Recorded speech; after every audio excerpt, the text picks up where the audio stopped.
Hi everyone. So today we're going to work on other ways to find this number of things in your sample space, or counting principles. All right, so we're going to talk about objects arranged in order and objects arranged not in order or without regard to order. So the first one is called a permutation, which is the number of ordered arrangements of objects. And the number of different permutations of n distinct objects is n factorial. So what exactly do I mean by that? So it means if I wanted to figure out how many different ways 5 people can line up at a bus stop. So let's look at that. So there's 5 people. Here they all are. My 5 little slots. They're waiting for the bus. So right at the beginning of the bus, like right at the door, there could be 5 people. But once somebody's standing there, then there can only be 4 people, and then 3 times 2 times 1. Now, the fundamental counting principle says if I have a number of different ways, I'm just going to multiply them together. So that's 20 times 6. 120 different ways that could happen.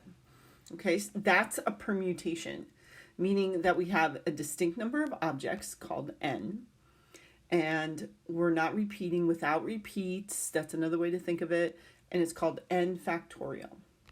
So, what exactly is n factorial? So, n factorial is defined as the number times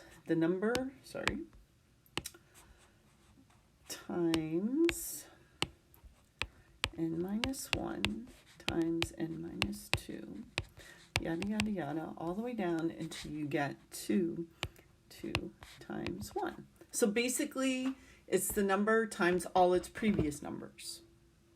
Okay, you multiply them all together. So when I said the 5 people at the bus stop, so it's 5 times all the numbers previous that would be 5 factorial. So it's 5 times 4 times 3 times 2 times 1. Okay? Now you can find factorial on your calculator. Okay. And it is found in the math button. You're going to go over to PRB for probability, and there it is, number 4. Okay, but you have to put the number in first. So 5 math PRB exclamation point, press enter, 120 different ways. Okay, so let's keep him over here because we're going to talk about him. All right, so let's take a look at this particular example. So 9x9 Sudoku number puzzles fill in the grid in each row, each column, and each 3x3 grid contains the digits 1 to 9. How many different ways can the first row of a blank Sudoku be filled? So keep that in mind. It means none of the numbers can be repeated. So we're only looking at this first row. Okay. Which means that the first slot could have 9 choices, then 8, then 7, all the way down, okay? So this is 9 factorial. It's a permutation.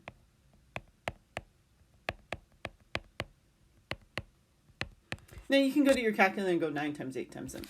I prefer 9 factorial because it does all the work for us. We don't have to press that many buttons.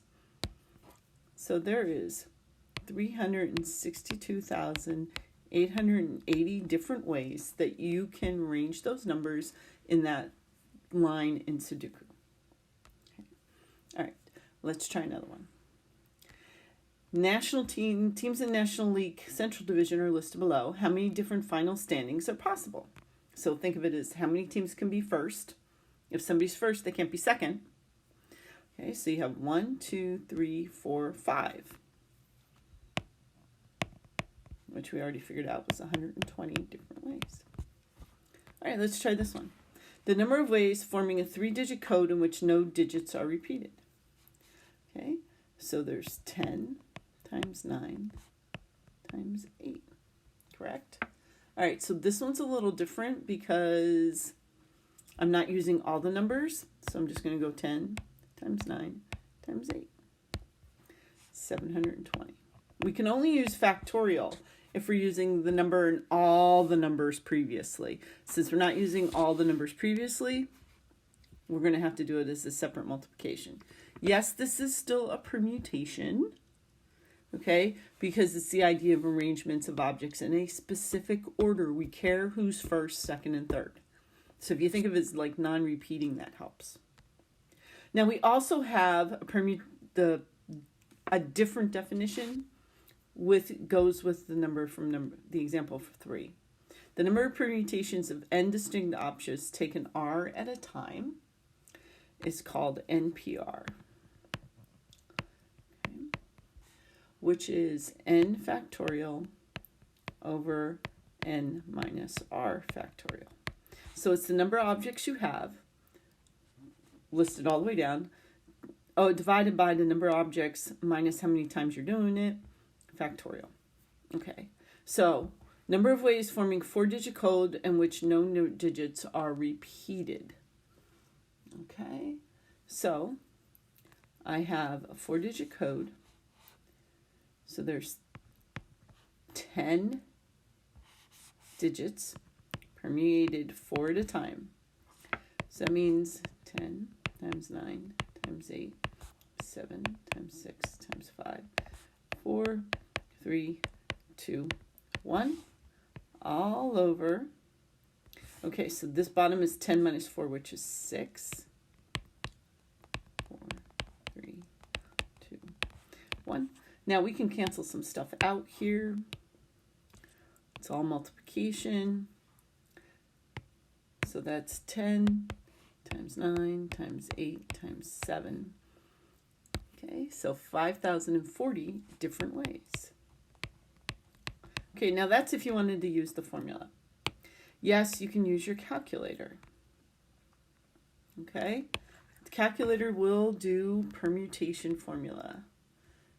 Okay, all right, so we would have to put in 10 because that's how many number choices we have. We would go to Math, PRB, NPR, 4. Okay, right arrow to get out of the form. Press enter, 5,000 different ways. Okay, so that's, you're going to go to Math. You're going to right arrow to PRB. And then you're going to go down to NPR. Okay, now how do I know which number goes first? The larger number always comes first. If you put the larger number second, you're going to end up with an error message on your calculator. All right, so let's try this one. Each year, 33 race cars start the Indianapolis 500. How many ways can the cars finish first, second, and third? How do I know this is a permutation? Because you can't be first and second at the same time. Okay? No ties. All right, so we have 33 cars permeated 3 times. Okay, I have 3 slots to fill. So if you think of it as 32 cars for the first slot, 31, 32, and then 33, 33, 32, and then 31. So we have 33, Math, PRB, NPR, 3. Okay, there is 32,736 different ways for that to happen. Now remember, all of these numbers could be sample spaces. For example, if I wanted to know what the probability of 3 specific drivers coming in like first, second, and third, I would do 1 out of 32,736. Okay. If I wanted to know how, getting that 4-digit code correct, I would be 1 out of 5,040. Okay. Okay. Now, so permutations have like 3 different ways to look at it. You can write it out. You can use the factorial. But if you're choosing so many, if you're not using every single number, then you got to use the formula. But then you can also multiply it all out. But there's also something called the distinguishable permutations. Now, the number of distinguishable permutations of n objects where n sub 1 are one type and 2 is another type and so on and so forth is n factorial, which is your total, over your subgroups. Okay? Now, how do I distinguish? The top number is going to be the total number of objects that you have, and the bottom groups, their groups, are the individuals in the groups. okay? So a building contractor is planning to develop a subdivision. The subdivision is consisting of 6 one-story houses, 4 two-story houses, and 2 split-level houses. How many distinguishable ways the houses can be arranged? See how these are groups? Okay. So the first thing we're going to do is add up all the numbers that we have so we can figure out the total. So 6 plus 4 is 10, plus 2 is 12. So our answer is going to be 12 factorial over 6 factorial for the 1-story, 4 factorial for the 2-story, and 2 factorial for the split level. Now, can we do this in our calculator? The answer is yes, you can. I would do parentheses 12, go get my factorial, close parenthesis, divided by parenthesis, 6, go get your factorial, and then you can just do 4, again, go get, nope, there we go, there, nope, math, go get your factorial, and 2. Close your parenthesis, enter, and there is 13,860 different ways that you can arrange those houses. Okay, let's try this one. Contractor plans to plant 6 oak, 9 maple, and 5 poplar. So there's your groups, oak, maple, and poplar. Okay, if the trees are evenly spaced apart, how many distinguishable ways can they be planted? Okay, so 6, 9 is 15, and 5 is 20. So 20 factorial, 6 factorial, 9 factorial, 5 factorial. Again, use your parentheses because otherwise it's not going to divide it correctly.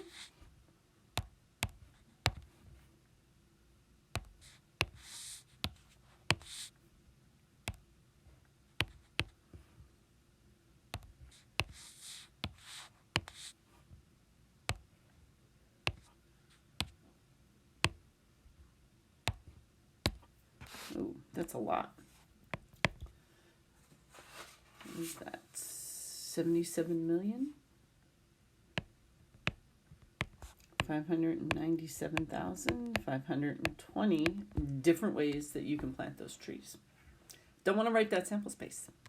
Okay, so if there's a certain way, be 1 out of that.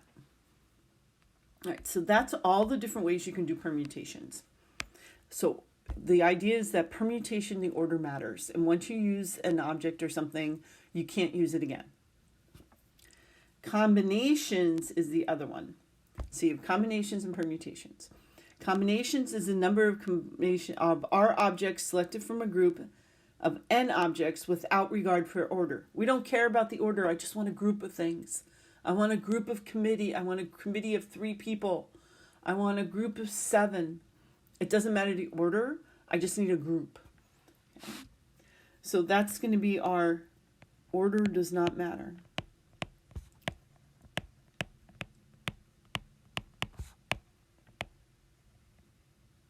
Okay. So again, we have a formula. There's only one way to do combinations. Where permutations, you can do like multiplication, factorial, formula. Here you only have the formula. And it's n factorial over n minus r factorial. So it's similar to permutation formula times r factorial. So basically allows us to divide for repeats. Okay, so repeats can happen. Like there's no difference between 1, 2, 3 and 3, 2, 1. Or in a permutation, there is a difference. Okay. All right, again, I recommend that you use your calculator, math, PRB, NPR. We're going to put the number in first. All right, State Department of Transportation plans to develop new section of interstate highway and receive 16 bids for the project. The state plans to hire 4 bidding companies. How many different combinations of the 4 companies can be selected? Okay. Well, we have 16 bids, and we're going to combine or choose 4. So 16, math, PRB, NCR 4. 1,820. So these numbers are going to be a lot smaller because we don't care about order, which means that repeats are the same thing, and we're not gonna count them as separate entities. A manager of an accounting department wants to form a 3-person advisory committee, 16 people in the department. How many different ways can the manager do that? Okay, so we have 16 employees. We're going to choose 3 of those employees for the committee. 16, math, PRB, NCR, 3. 560 different committees. Okay. All right, guys. Let me know if you have any questions, and I'll talk to you again real soon.